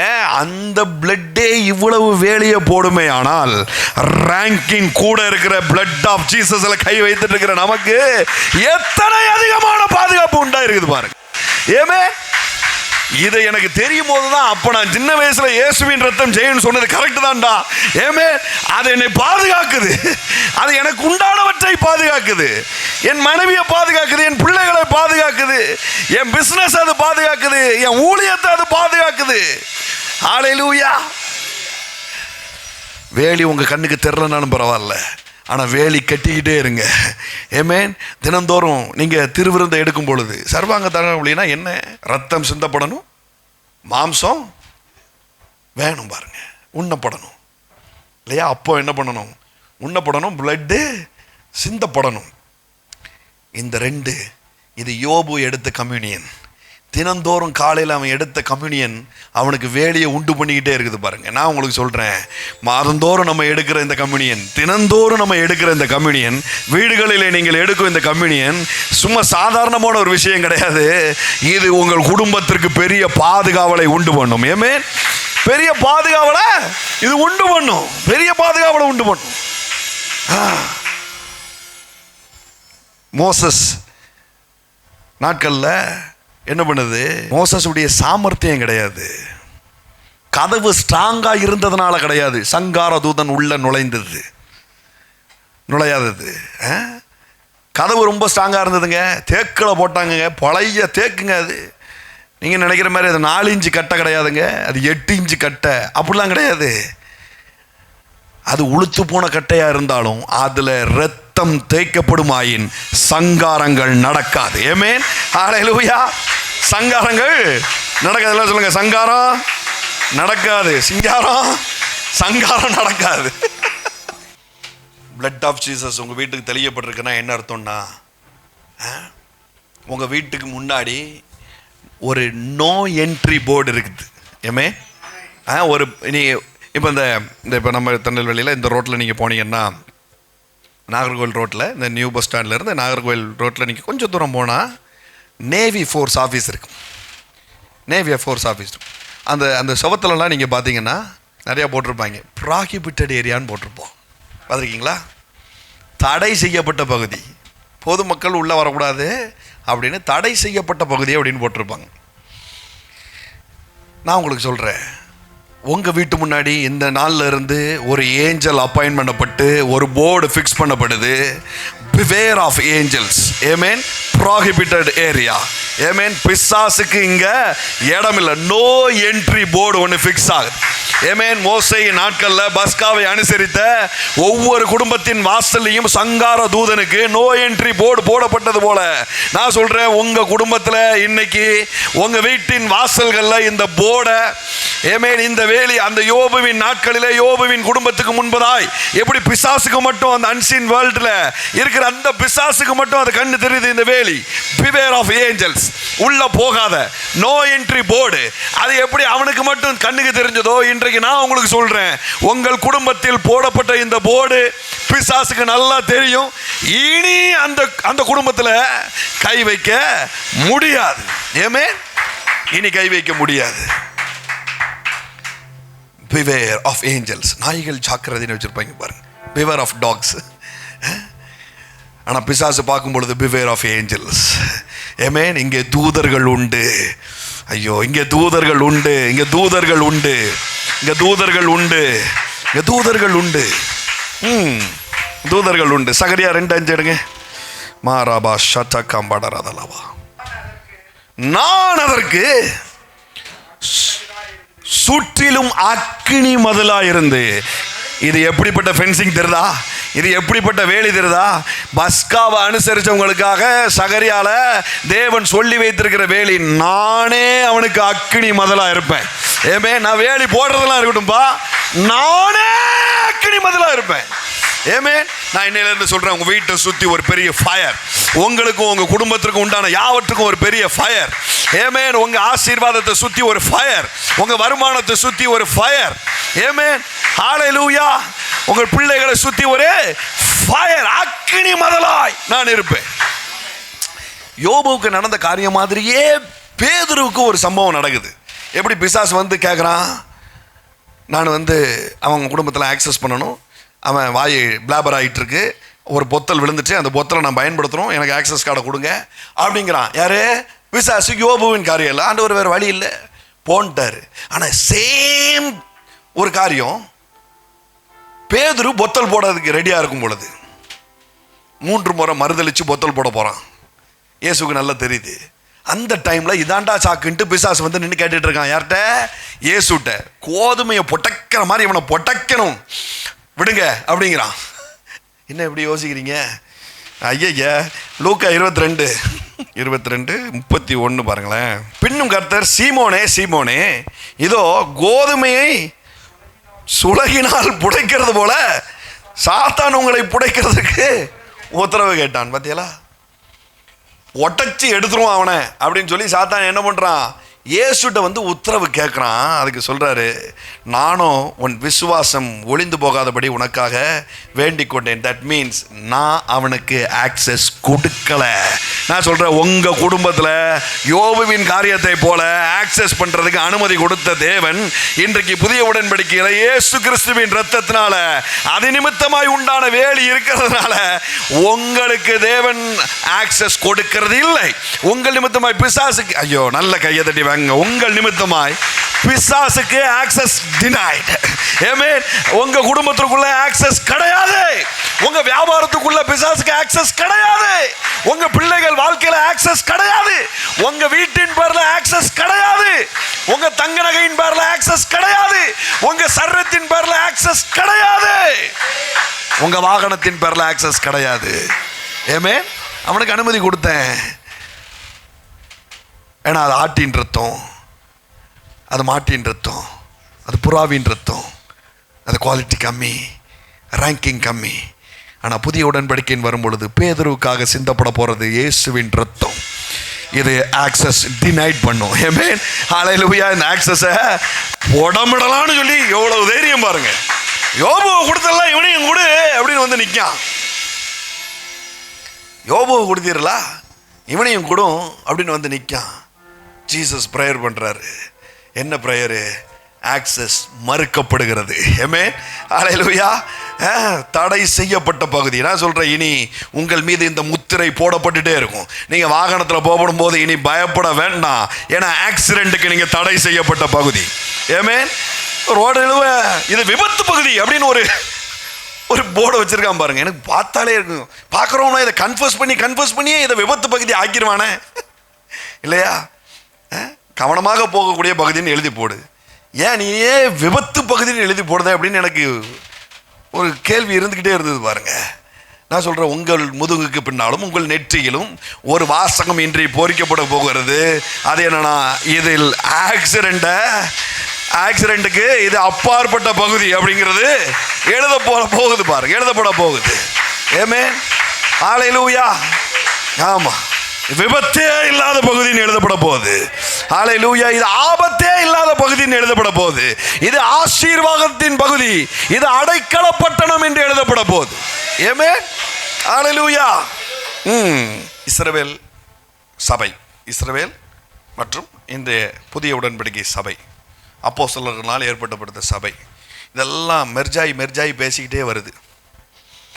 என்ன அப்படின்னு சொன்னால், சபை இல்லைன்னா இஸ்ரவேல் இல்லை, இஸ்ரவேல் இல்லைன்னா சபை இல்லை. ரெண்டும் ஒன்றா பயணிக்கலை. சரியா? இன்னும் இஸ்ரவேல் ஜனம்லாம் பெருசாக ஒன்றும் இயேசுவை ஏற்றுக்கொள்ளலை. மொத்தமே 6000 பேர் 7000 பேர் தான் ரட்சிக்கப்பட்டிருக்கிறாங்க அந்த யூத குலத்தில் இப்போ இருக்கிற சூழலில். ஒன்றும் பெருசாக ஒன்றா பயணிக்கலை. ஆனால் அங்கே என்ன நடந்தாலும் இங்கே அதனுடைய இம்பேக்ட் நடக்கும், சபையில் அதனுடைய இம்பேக்ட் நடக்கும் அப்படின்னு சொல்லப்பட்டுட்டே வருது பாருங்க. அப்படி தான் நடக்கவும் செய்யுது. பாருங்களேன், 2000 வருஷமாக தன்னுடைய சிதறிப்போன யூத ஜனம் தன்னுடைய பாஷையை தொலைச்சிட்டு, இப்போ ஒரு 2 ஜெனரேஷனாக அமெரிக்காவுக்கு போனவங்க, லண்டன் போனவங்க தமிழை மறந்துடுவாங்க. 2 ஜெனரேஷனாக யூஎஸ்க்கு போனவங்க, யூகேக்கு போனவங்க, கனடாவுக்கு போனவங்க, வெவ்வேறு நாடுகளுக்கு போனவங்க, எக்ஸப்ட் மலேசியா, சிங்கப்பூருக்கு போகிறவங்க தான் தமிழை என்ன பண்ணுறாங்க, அப்படியே ஃபாலோ பண்ணி கொண்டு வராங்க. மற்றபடி பெரும்பான்மையான பிள்ளைகள் என்ன பண்ணிடுது, 2-3 தலைமுறைகள் போகும்போது அப்படியே அதை தமிழை மறந்துடுது. இப்போ நிறையா பர்மா வாழ் தமிழர்கள், இந்த இங்கேருந்து பூர்வ காலத்தில் வேலைக்காக போன ஹங்கேரிய தமிழர்கள் அப்படிலாம் போகிறாங்க பாருங்களேன். அவங்களாம் தமிழே மறந்துட்டாங்கன்னா தமிழில் பேர் வச்சுக்கிட்டு இருக்காங்க. முனியாண்டி, மாடசாமின்லாம் பேர் இருக்குது, சாதி பேர்லாம் பின்னாடி சேர்த்து வச்சுருக்கிறாங்க. ஆமாம், ரேவதி கோவுண்டர் அப்படின்னு வச்சுருக்குது. ஏன்னா கோவுண்டர்னா எங்கள் ஃபேமிலி நேம் அப்படிங்குது. ஏமா அது எங்கள் ஊரில் சாதி பேர். கோவுண்டர் இல்லைம்மா, அது கவுண்டர். அதான் அவங்க பொள்ளாச்சியில் இருந்து போயிருக்காங்க பாருங்க. மொழி தெரியல, அந்த மாதிரி தமிழ் மறந்துருச்சு கம்ப்ளீட்டாக. எங்களுக்கு தெரியாது அப்படின்னு சொல்லுது. அது அந்த ஊர் பாஷையை தான் பேசுது பாருங்க. ஆனால் 2000 வருஷமாக சிதறப்பட்ட இந்த ஜனம் திரும்ப சேர்றதுக்கு 100 வருஷத்துக்கு முன்பதா, 1947 இதுகள் சேருது. 100 வருஷத்துக்கு முன்பதா இவங்க என்ன பண்ணுறாங்கன்னா மாடர்ன் ஹீப்ருவை கொண்டு வராங்க. மாடர்ன் ஹீப்ருவை கொண்டு வந்து இந்த ஜனங்களெல்லாம் ஒன்று சேர்க்குறாங்க பாருங்கள். இந்த மாடர்ன் ஹீப்ரு எப்போ ஒன்று சேர்க்கப்படுதோ அந்த டைமில் தான் ஒரு பெரிய ரிவைவல் இங்கே நடக்குது. அசூசா ஸ்ட்ரீட் ரிவைவல் சொல்கிறோம் இல்லையா? அதாவது பற்பல பாஷைகளை பேசுகிற ஜனங்களை தேவன் அந்த இடத்துல ஏற்படுத்தி, ஒருத்தர் தமிழ் பேசுகிறாரு, ஒருத்தர் மலையாளம் பேசுகிறாரு, ஒருத்தர் ஹிந்தி பேசுகிறாரு, ஒரு இடத்துக்குள்ளே ஒரு பில்டிங்குள்ளே ஒருத்தர் ஃபிலிப்பைன் பேசுகிறாரு, ஒருத்தர் என்ன பண்ணுறாரு, அந்த ஊருக்காரங்க கிடையாது. தட் மீன்ஸ் அந்த ஏரியாக்காரங்க, ஆனால் பேசுகிறது இந்த ஊர் பாஷைகளை அவங்க பேசுகிறாங்க. யார் யார் என்னென்ன பாஷைகளை பேசுகிறாங்களோ ஒரு பெரிய கமிட்டியை போட்டு கண்டுபிடிச்சி என்ன பண்ணாங்க, அந்தந்த ஊருக்கு மிஷினரியாக அனுப்பிச்சி விட்டாங்க. அப்படிலாம் சுவிசேஷம் பரவணிச்சு பாருங்க. அது அசூசா ஸ்ட்ரீட் ரிவைவல். இந்த அசூசா ஸ்ட்ரீட் ரிவைவல், இந்த சபையில் இந்த ரிவைவல் எப்போ ஏற்படுத்தப்பட்டுச்சுன்னா, எப்போ இஸ்ரவேல் ஜனம் அந்த லாங்குவேஜை ஃபார்ம் பண்ணிச்சோ அப்போ தான் இங்கேயும் லாங்குவேஜ் ஃபார்மேஷன் நடக்குது. ஏமே, அங்கே எப்போ அந்த லாங்குவேஜ் ஃபார்மேஷன் நடந்துச்சோ அப்போ தான் இங்கே லாங்குவேஜ் ஃபார்மேஷன் நடக்குது பாருங்க. எப்போ 1947 இஸ்ரவேல் ஜனம் ஒன்றாய் கூடி ஒரு நாடாய் அது இஸ்ரவேல் என்று டிக்ளேர் பண்ணப்பட்டதோ அந்த டைமில் தான் அது வரைக்கும் இல்லாத அளவுக்கு 5 வகையான ஊழியம் ஒரு ஆர்கனைஸ்டாக சபைக்குள்ளே பெருக ஆரம்பிச்சது. நம்ம சொல்கிறோம் இல்லையா, அப்போஸ்தலர்கள், தீர்க்கதரிசிகள், மெய்ப்பர்கள், சுவிசேஷகர், போதகர், இப்படிலாம் என்ன பண்ணுறோம் 5 ஊழியம் சொல்கிறேன் இல்லையா. இதெல்லாம் அவன் இஷ்டத்துக்கு பண்ணிக்கிட்டு இருந்தான். அவன் தான் ப்ராஃபிட்னு அவனுக்கே தெரியாது, ஏதோ பண்ணிக்கிட்டு இருக்கான்.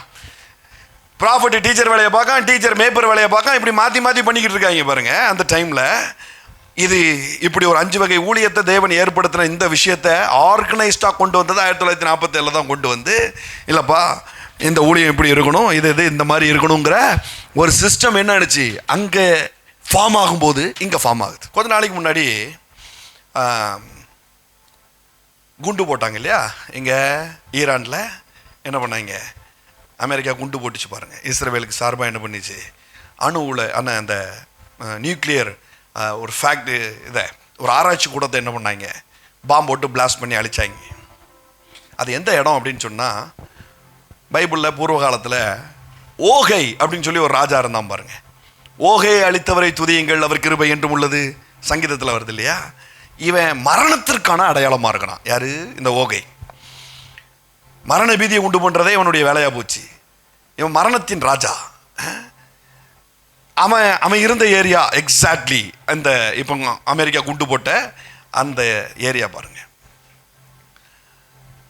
இஸ்ரவேல் ஒரு காரியத்தை மீண்டும் எழுப்புது. அது என்ன சொல்ல வருது அப்படின்னு சொன்னா, மரணத்தை ஜெயிக்கிற சபையை தேவன் எழுப்ப போறார். ஏமே அவன் அடிச்ச அடி இது ஏதோ குண்டு போட்டான் இல்லை, இஸ்ரவேலுக்கும் சபைக்கும் மிகப்பெரிய தொடர்பை உண்டு அப்படின்னு சொல்லி வேதம் பதிவு பண்ணுது. நடந்துகிட்டே இருக்குது. அங்க எங்கெல்லாம் இம்பாக்ட் நடக்குதோ இங்க அதே இம்பாக்ட் நடந்துகிட்டு இருக்குது.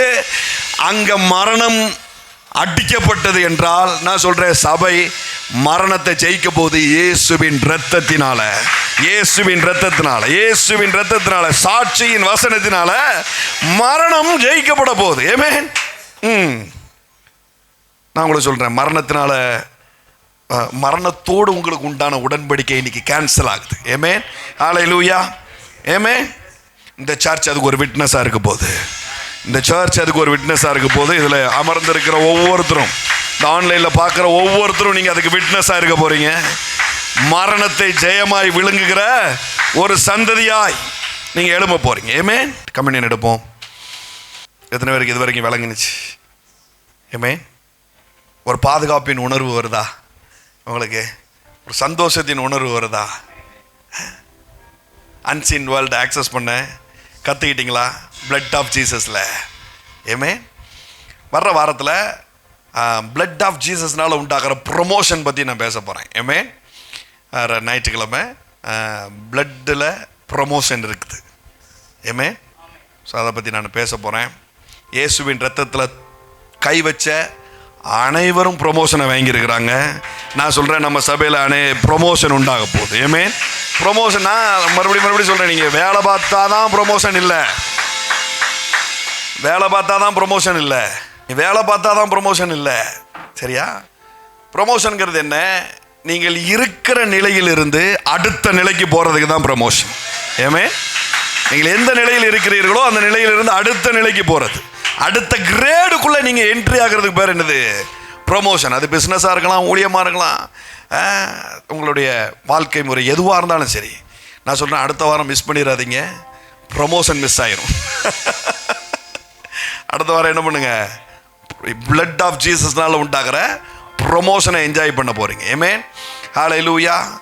ஸோ நிறைய காரியங்கள் இன்றைக்கி நான் ஷேர் பண்ணியிருக்கிறேன். அன்சீன் வேர்ல்டில் ஆக்சஸ் பண்ணுறதுக்கான ஹையர் ரேங்கிங் பிளட்டில் இப்போ நீங்கள் கை வைக்க போகிறீங்க. ஏமே ஹல்லேலூயா. என்னெல்லாம் உங்களுக்கு தோணுதோ அதெல்லாம் கன்ஃபஸ் பண்ணுங்கள். அதெல்லாம் இப்போ நீங்கள் ரூட்டில் கை வச்சுட்டு வேலை செய்கிறீங்கன்னு அர்த்தம். ஏமே இங்கே இருக்கிற மனுஷரை போட்டு நம்ம சட்டையை பிடிச்சி ஒன்றும் உழுக்க வேண்டிய அவசியம் இல்லை. பாருங்கள், இங்கே இருக்கிற ஆட்களை போட்டு எனக்கு நீதி வேண்டும், எனக்கு நீதி வேண்டும், போராடுங்கிற வேண்டிய அவசியமே இல்லை. பாருங்க, அன்சீன் வேர்ல்டில் பிளட் ஆஃப் ஜீசஸை கொண்டு வந்து நின்னா உனக்கு எதிராய் செயல்படும் எல்லா ஆயுதங்களும் வாய்க்காதே போ. அது மண்டியிடும். உனக்கு முன்பதாக அது தலை குனிஞ்சு நிற்கும். உனக்கு முன்பதாக வேலை செய்யாமல் போகும். தரவே மாட்டேன்னு சொல்றவங்க கூட தருவான். ஆமென் ஹல்லேலூயா. உன்கிட்ட இருந்து பறிச்சுட்டு போகணும்னு நினைக்கிறவங்க கூட 7 மடங்கு உனக்கு திரும்ப கொடுத்துட்டு போவான். 7 மடங்கு உனக்கு திரும்ப கொடுத்துட்டு போவான். வரவே மாட்டேன்னு சொல்றவங்க கூட ஆளா வந்து நிற்பான். நான் போயிருவேன் சொல்றவங்க கூட வருஷ கணக்கில் அவன் கூட இருப்பான். ஏமே இது நடக்கும் பாருங்க, இது நடக்கும். ஆராபா ஷாத்தாக்கா பாடாராதாலா. இயேசுவின் ரத்தம் அவ்வளோ பெரிய பாதுகாப்பு, யோபுவை காட்டிலும் மேலான ஒரு பாதுகாப்பை தேவன் தந்திருக்குது. தேவன் மூலியமாக நம்மளுக்கு கிடச்சிருக்குது. இயேசு சொன்னார், நான் ஆக்சஸ் தர மாட்டேன். ஏமேன். பிசாசு ஒவ்வொரு நாளும் உங்களுக்காக தேவனிடத்தில் நிற்கும் பொழுது இந்த ரத்தம் வெறும் குட்டான விஷயத்தை, குட்னஸை மட்டும் உங்களுக்காக பரிந்து பேசுது. இது ஆக்சஸ் டினைட் சொல்லிக்கிட்டே இருக்குது, பிசாசே என் மகன் மீது என் மகள் மீது நீ கை வைக்க முடியாது. access denied. ஆமென். ஹல்லேலூயா. உங்க வாழ்க்கை பாதுகாக்கப்பட்டிருக்குது. you are prohibited area. ஆமென். பிசாசினுடைய டிமானிக் ஃபோர்ஸுக்கு, பிசாசினுடைய மந்திர தந்திரங்களுக்கு, அவனுடைய எல்லா கிரியைகளுக்கும் உங்கள் வீடும் உங்கள் குடும்பமும் உங்களுக்கு உண்டான பொருட்களும் உங்கள் ஆசீர்வாதங்களும் தடை செய்யப்பட்ட பகுதியாக இருக்கிறது. ஹல்லேலூயா. அது அவளை எளிதில் அவனுக்கு ஆக்சஸ் கிடையாது. வர நாளில் இன்னும் அற்புதமான காரியத்தை நான் உங்களுக்கு சொல்லித்தரேன். அடுத்த 3 வாரங்களும் நம்ம கம்யூனியன் எடுக்க போகிறோம். இன்றைக்கி, அடுத்த வாரம், அதுக்கு அடுத்த வாரம் கம்யூனியன் நம்ம எடுக்க போகிறோம். ரொம்ப முக்கியமான வாரங்கள் இந்த டிசம்பர்.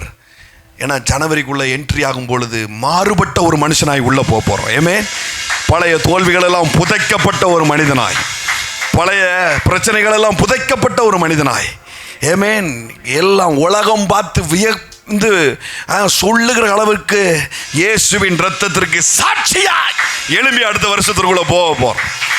ஏமேன். ஸோ வரும் நாட்களும் ரொம்ப முக்கியமான நாட்கள். அதுலேயும் வந்துருங்க. எப்படியாவது ஒவ்வொரு புதன்கிழமையும் கூகுள் மீட் நடக்குது. சரியா? ஸோ நீங்கள் என்ன பண்ணலாம், உங்களுக்கு ஆஃபீஸ் டைம் இல்லை, கலந்துக்கிட்டதுக்கான வாய்ப்பு இருந்ததுன்னா கூகுள் மீட்டில் தவறாமல் கலந்துக்கோங்க. அதில் வேறு லெவலில் ஒரு க்ளோரி ரிலீஸ் ஆகிட்டுருக்குது ஒவ்வொரு நாளும். சொல்லப்போனால் எனக்கு உண்மையில் கூகுள் மீட் பெரிய இன்ட்ரெஸ்ட் கிடையாது. சபையாக நேரில் பார்த்து பேசணும் அப்படிங்கிறது தான் என்னுடைய ஆசை. ஆனால் கடந்த ஒரு 3 மாதமாக பார்த்தீங்கன்னா என்னமோ அது மேலே ஒரு பெரிய லவ் வந்துக்கிட்டே இருக்குது. ஆமாம், ஏன்னா அதில் ரெஸ்பான்ஸ் ரொம்ப நல்லா இருக்குது. அதுக்காக மற்றபடி அதை ரொம்ப நாள் நீடிக்க போகிறது இல்லை. மேக்சிமம் எல்லாம் இங்கே கூட்டு வர்றதுக்கான வேலைகள் தான். மாதத்தில் ஒரு முறையாவது ஒரு மீட்டிங் வச்சு எல்லோரையும் நேரில் கூப்பிட்டு வந்து ப்ளஸ் பண்ணணும் அப்படிங்கிறது. சரி, ஒரு தொடர்பு இருந்துக்கிட்டே இருக்குங்கிறதுக்காண்டி அந்த கூகுள் மீட்டை நம்ம கண்டினியூ பண்ணுறோம். பட் அதுவே பிரதானமாக இருக்காது. ஏன்னா நம்மளுக்கு இங்கே மீட்டிங் நடத்தவே நேரம் இல்லாத அளவுக்கு இது பெருகிட்டே இருக்கும். ஏமே இது போய்கிட்டே இருக்கும் பாரு. ஆமாம். ஹல்லேலூயா. ஸோ எழுந்து நிற்போம். விலையேறப்பட்ட அவருடைய ரத்தம். விலையேறப்பட்ட ரத்தங்கிறது அந்த வார்த்தைக்கான அர்த்தம் புரியுதா உங்களுக்கு? விலையேறப்பட்ட ரத்தம்னு அர்த்தம் புரியுதா? எல்லோரும் கொடுத்துருமா. Higher ranking blood. எந்த அளவுக்கு ஹையர் ரேங்கிங்? ஆட்டின் ரத்தமும் கோழியின் ரத்தமும் அல்ல, புறாவின் ரத்தம் அல்ல. அதெல்லாம் குவாலிட்டி அதிகமாக வேணும் ஒரு காரியத்தை அன்சீன் வேர்ல்டில் ஆக்சஸ் பண்ணி கையில் எடுக்கிறதுக்கு. ஆனால் இது ஒரு துளி போதும். இது ஒரு துளி போதும். ஒட்டுமொத்த உலகத்தையும் ரட்சிக்க இது ஒரு துளி போதும். ஸோ வரும் வாரங்களில் சிந்தப்பட்ட அந்த ரத்தம் என்ன செஞ்சுக்கிட்டு இருக்குது, என்ன பண்ணிக்கிட்டு இருக்குது, இது இப்போ அது யார் கையில் இருக்குது, அதை நம்ம எப்படி ஆக்சஸ் பண்ணலாம் அப்படிங்கிறதெல்லாம் பற்றி நான் பேச போகிறேன். வரும் நாட்களில் அதை எப்படி நம்ம ஆக்சஸ் பண்ணலாம் அப்படிங்கிறத பேச போகிறேன். ஸோ இப்போதைக்கு இந்த புரிந்து கொள்ளுதலோடு இந்த பிளட் ஆஃப் ஜீசஸ் என்னை பாதுகாக்குது. ஏமே இந்த இயேசுவின் ரத்தம் என்னை பாதுகாக்குது. இதுக்கு நான் சாட்சியாக இருப்பேன் என்பதை நீங்கள் உணர்ந்திருப்பீங்க நான் நம்புகிறேன். அந்த அறிவோடு இந்த போஜனத்தில் இந்த விருந்தில் நம்ம பங்கெடுப்போம். இது பிசாசுக்கு எதிராய் உண்டாக்கப்பட்ட தேவனுடைய பந்தி. ஏமே ஹல்லேலூயா. விரோதிக்கு முன்பதாய் ஒரு பந்தி அப்படின்னு சொல்லுது பாருங்க. பிசாசு இதை பார்க்கும்போது வயிறு எரிஞ்சு சாவான். பிசாசு இதை பார்க்கும்போது கண்ணவிஞ்சு போயிடும். ஏமேன் இதை பார்க்கக்கூடாதபடிக்கு ஊற விட்டு ஓடுவான். இதை நீ கையில் எடுக்கும் போதே அந்த ப்ரொடெக்ஷனை அவன் பார்ப்பான் பாருங்க, அந்த வேலியை அவன் பார்ப்பான் பாருங்க. ஏமே ஹல்லேலூயா. இன்றைக்கி கையில் தொடும் பொழுதே உங்களுக்கான வேலி உறுதிப்படுது, இன்னும் அது ஸ்ட்ராங் ஆகுது. சொல்லட்டா, இதில் நீங்கள் கை வச்சுட்டு உங்கள் வீட்டில் இருக்கிற தங்கத்தை யோசிச்சு பார்த்தீங்கன்னா உங்கள் தங்கம் அடகு கடைக்கு போகாது. ஏமேன் அடகு கடையிலேயே இருந்தாலும் வீட்டை நோக்கி அது ஓடி வரும். இந்த மாதங்களில் அதை நீங்கள் சாட்சியாக சொல்லுவீங்க. ஏமேன் ஹல்லேலூயா. இந்த பிளட் ஆஃப் ஜீசஸ்க்கு அவ்வளோ பவர் இருக்குது பாரு. உங்கள் வாகனத்தின் மீது இது தெளிக்கப்பட்டிருக்குது, உங்கள் குடும்பத்தின் மீது தெளிக்கப்பட்டிருக்கு, உங்கள் பிள்ளைகள் மீது தெளிக்கப்பட்டிருக்குது. தகப்பனை உம்மை நோக்கி பார்க்கிறோம். சிந்தப்பட்ட உம்முடைய இரத்தத்திற்காக நன்றி, பிற்கப்பட்ட உம்முடைய சரீரத்திற்காக நன்றி. இதை எங்களுக்கு ஜீவனாக இருக்கும்படி எங்களை தந்திருக்கிறீர். இந்த இரத்தத்தை குறித்து இன்னும் எங்களை அறிவில் மேலோங்கி இருக்கட்டும் டாடி. மெல்கிசேதேக்கின் நிறமையின்படி இந்த அப்பத்தையும் ரசத்தையும் கர்த்தாவே நாங்கள் ஏற்றுக்கொள்ளுகிறோம். எங்களுடைய காணிக்கைகளை உங்களுடைய கரத்தில் நாங்கள் வைக்கிறோம். எங்களுடைய தைத்த எங்களுடைய தசம பாகங்களை உங்களுடைய கரத்தில் நாங்கள் வைக்கிறோம் டாடி. இந்த கவனன்ட்டை நீர் இன்னும் புதுப்பிக்கிறபடினால் நன்றி. இந்த கவனன்ட் இன்னும் ஸ்ட்ராங் ஆகிறபடினால் நன்றி. இந்த உடன்படிக்கையில் இன்னொரு மகத்துவத்தை நாங்கள் என்ஜாய் பண்ணட்டும்.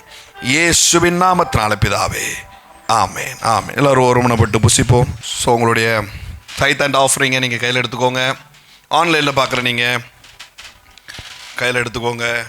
அந்த ஸ்க்ராலிங்கில் வர நம்பருக்கு நீங்கள் என்ன பண்ணலாம், விதைக்கலாம். கூகுள் பே, பேடிஎம், ஃபோன்பே, அந்த சேம் நம்பர் தான் எல்லாத்துக்கும். வாட்ஸ்அப் எல்லாத்துக்கும் சேம் நம்பர் தான், சரியா? இப்போதைக்கு அதில் அப்ராட்லேருந்து நீங்கள் அனுப்புகிறீங்கன்னா கீழே அந்த ஐசிஐசிஐ பேங்க் அக்கௌண்ட் நம்பர் வரும். அதில் தெளிவாக இல்லைன்னா அதில் இருக்கிற வாட்ஸ்அப் நம்பரில் நீங்கள் கேளுங்க, அக்கௌண்ட் நம்பரை சென்ட் பண்ணுங்கள் அப்படின்னு சொல்லுங்கள், உங்களுக்கு சென்ட் பண்ணி விடுவோம். நீங்கள் அதில் விதைக்கலாம். இனிமேல் மெல்கிசேதேக்கு முறைமையின்படி நம்ம போன வாரமே இதை சொன்னேன் நான். இந்த இரத்தமும் இந்த அப்பமும் தேவன் போட்ட கையெழுத்து. ஒரு அக்ரிமெண்ட்டில், ஒரு கவர்னன்ட்டில் தேவன் போட்ட கையெழுத்து. ஆபிரகாம் தைத்து கொடுக்குறான் பாருங்க, இது ஆபிரகாம் போட்ட கையெழுத்து. ஒரு கவர்னன்ட்டில் 2 பேரும் சைன் பண்ணணும் இல்லையா? ஸோ இது ஆபிரகாம் கவர்னன்ட். இது மெல்கிசேதேக்கின் முறைமையின்படி ஆபிரகாம் அதை கனப்படுத்துகிறான். அது என்ன ஆகுது, அவனுடைய 4ஆம் தலைமுறை வந்து இவன் தைத்து கொடுக்குறான், அவனுடைய 4வது தலைமுறை தைத்து வாங்குகிற இடத்துல போய் உட்காந்துருக்குது. நான் சொல்கிறேன், நீங்களும் உங்களுடைய தலைமுறையும் வாங்குகிற இடத்துல, பெற்றுக்கொள்கிற இடத்துல இருப்பீங்க. ஹல்லேலூயா. இது ஏதோ சர்ச்சை நடத்துறதுக்கான வேலை இல்லை, சரியா? ஆமாம், இங்கே ஓப்பனாக சொல்கிறதா இருந்தால் இங்கே வர்றதை வச்சு இந்த சபையை நடத்தணும்னா நடத்தவே முடியாது. கர்த்தர் இந்த சபையை ஆசீர்வதிக்கிறார், ஆகவே இந்த சபை நடக்கிறது. ஸோ இது உங்களுடைய ஆசீர்வாதத்திற்காக இந்த முரண்மையை நான் ஏற்றுக்கொள்ளுகிறேன். இந்த மெல்கிசேதேக்கின் முரண்மையை நான் ஏற்றுக்கொள்ளுகிறேன். இந்த இயேசுவாகிய மெல்கிசேதேக்கின் முரண்மையை நான் ஏற்றுக்கொள்ளுகிறேன். இந்த நித்திய ஜீவனை என் வாழ்க்கையில் நான் வரவேற்கிறேன். என் சம்பளம் அல்ல என் ஆசீர்வாதம், நீர் என்னுடைய ஆசீர்வாதம் அப்படிங்கிறத நம்ம சொல்கிறோம் பாருங்க. ஸோ விதைக்கிற ஒவ்வொருத்தரையும் நான் ஆசீர்வதிக்கிறேன். வானத்தின் பலகணிகளை திறந்து இடம் கொள்ளாமல் போக மட்டும் இதை நான் ஆசீர்வதிப்பேன், இதை சோதித்துப்பார் என்று நீர் சொல்லியிருக்கிறீர் டாடி. ஆமைக்கு குளிக்கு சரிந்து விழும்படி மனிதர்களின் மடியில் வந்து போடுவார்கள் என்று எழுதியிருக்கிறது. அந்த வார்த்தை கர்த்தாவே உங்கள் மடி நிரம்ப அதை நடக்கட்டும் டாடி. இது நிமித்தமாகவே தேவன் என்னை ஆசீர்வதித்தார் என்பதை உறுதிப்படுத்தும்படியான வருமானங்கள் இவர்களை நோக்கி ஓடி வரட்டும், வாய்ப்புகள் இவர்களை நோக்கி ஓடி வரட்டும், புதிய கதவுகள் திறக்கட்டும், இவர்கள் வீட்டின் நிலைக்கால்களிலும் ஜன்னல்களிலும் இரத்தம் தெளிக்கப்படட்டும், இவருடைய மக்கள் மீதும் மருமக்கள் மீதும் பிள்ளைகள் மீதும் பேர பிள்ளைகள் மீதும் இயேசுவின் இரத்தம் தெளிக்கப்படட்டும் இயேசுவின் நாமத்தினால.